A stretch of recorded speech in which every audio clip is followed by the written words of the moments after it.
Welcome back. I think the first person to use drag as a weapon was the Melbourne housewife who became an international megastar under the shrewd guidance of her manager, Barry Humphries. Just as Rod Hull would never have dared to wrestle Michael Parkinson to the floor if he hadn't had his arm halfway up a puppet's bum, Dame Edna Unfrocked would never have dared to say to Jeffrey Archer that he hoped he could laugh at himself because if he couldn't, Jeffrey was missing the best joke in the world. Of course, Lord Archer wasn't the only victim. Ladies and gentlemen, Dame Edna Everage.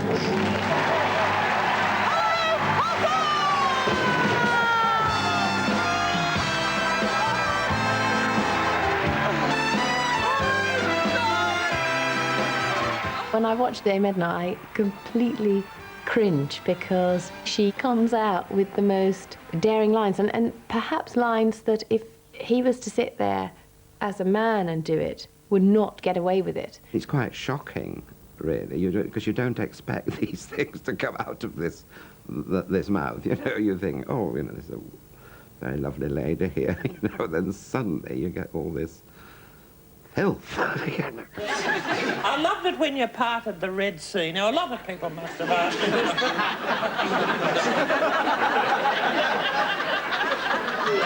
but... You're looking at my Red Sea now. You won't be parting that possibly. How did Dame Edna Everage go from housewife to superstar? Now, that's a fantastic phenomenon. And it literally was housewife to superstar.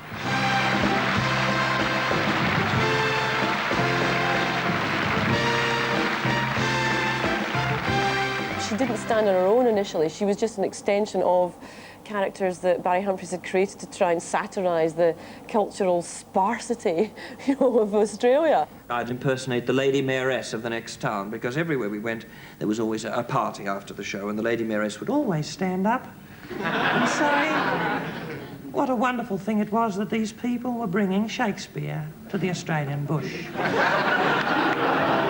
Excuse I? Oh, what a thrilling time this has been for Australia.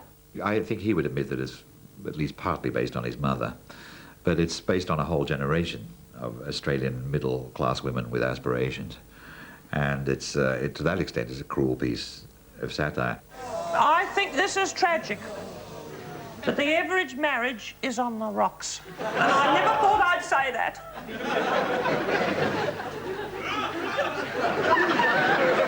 Given that man everything. A silicon chip prostate.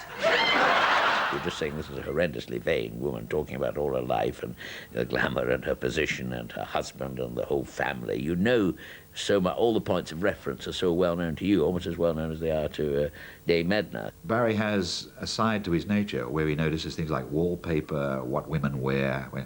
I can't tell you how unusual that was in Australia and how unacceptable when he was young. It's one of the reasons probably he had to leave. It's certainly one of the reasons he had to pretend to be Edna, because through Edna he can express all that. There's your little wife too. Hello, darling.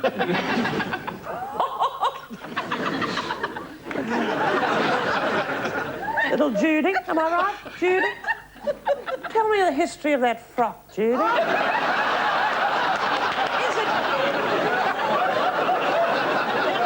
It's obviously an old favourite. I think women can get away with more than a man does, which is probably why the Dame Edna experience and the Dame Edna interviews work so well, because she has the nerve, the temerity, the cheek, the out-and-out gall to ask something that a politer person perhaps wouldn't venture. I want to strip you naked.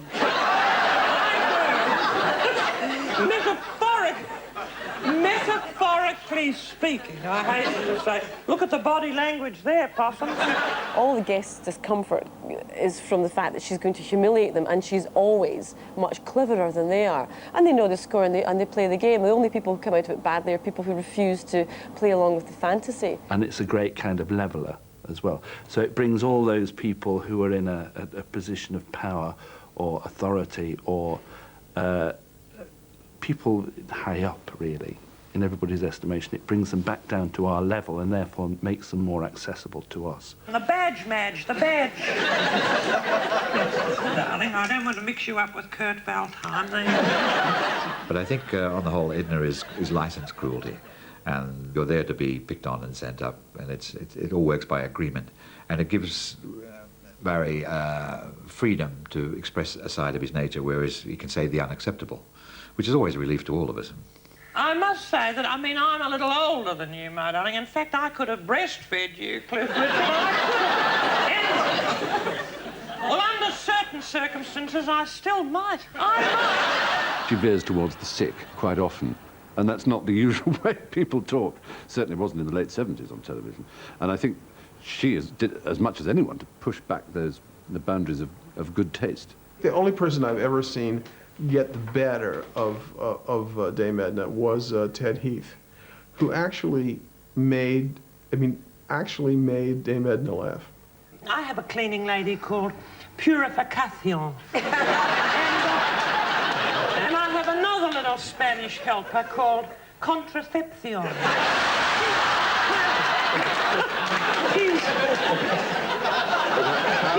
How'd you get the two to work together?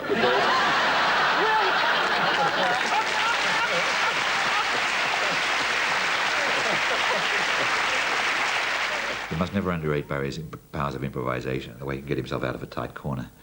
He's a great snooker player. He can play out of a snooker like nobody else on stage. What would you have liked to have been? Well, I'm very happy being what I am. But I'm afraid that... Don't you think that sounds a little bit self-satisfied now? It's Cliff's turn, Mary. Of course, he loves the fame that he brings with, and the money, and the fun, you know, and the control. So without any further ado, clap if you feel like it. Barry!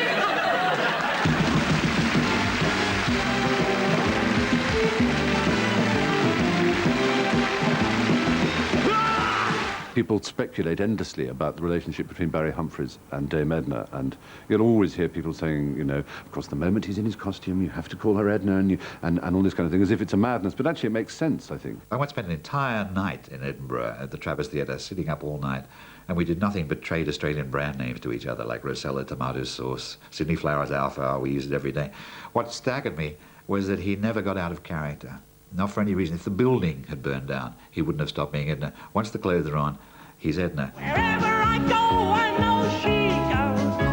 Wherever I go, I know she goes. No fix, no fight, no fuse, and now we go. And we go together. Australians are simultaneously proud and ashamed of Edna. They're extremely proud that she's famous, and she thinks that they also tend to think, the little more humorless of them, that she damages Australia's image abroad. And because she's doing exactly the reverse. She's one of the things that made the whole world conscious of Australia. If you should tell me that I'll always be, but you'll always look so true, then I could tell you oh so easily. I could easily fall in love with you. Sing it one more time. I could easily fall in love with you.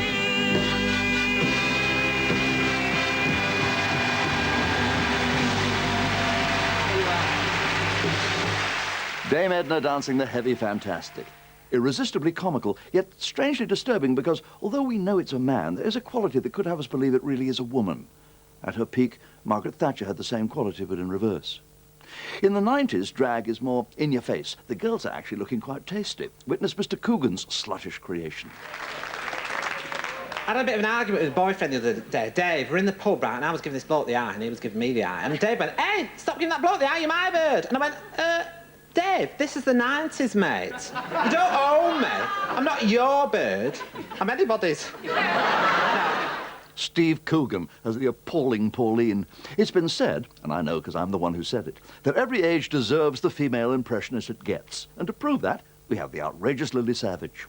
And I was stood at Heathrow and I thought, I'll just have a little ciggy, and I'm there smoking this ciggy. And this cleaning superintendent come up to me, and he went, "Put that out," and dug me in the back, Janice.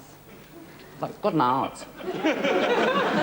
and walked round me and looked at me. And I thought, he said, put that out. So I ignored him. And then he come up to me again, dug me again. He said, can you read? I said, yes. That's why I'm not cleaning floors at Heathrow now. Bugger.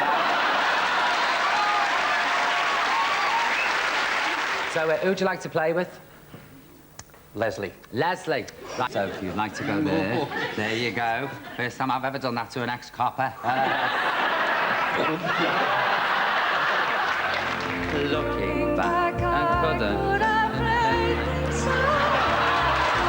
Learned about the man before I fell. It's my best, but I'm my best. And I knew him well. Lily Savage, or as it says on her passport, Paul O'Grady, bringing this celebration of comedy and drag almost to its spirited conclusion. You know they say that behind every successful man there's a woman. I hope that we've shown tonight that when it comes to the comedian, she can also lurk within, as I discovered. Good night. Don't mind admitting What? we love doing nothing but knitting. While I'm babysitting, And we'll sing a sweet, sweet, sweet lullaby.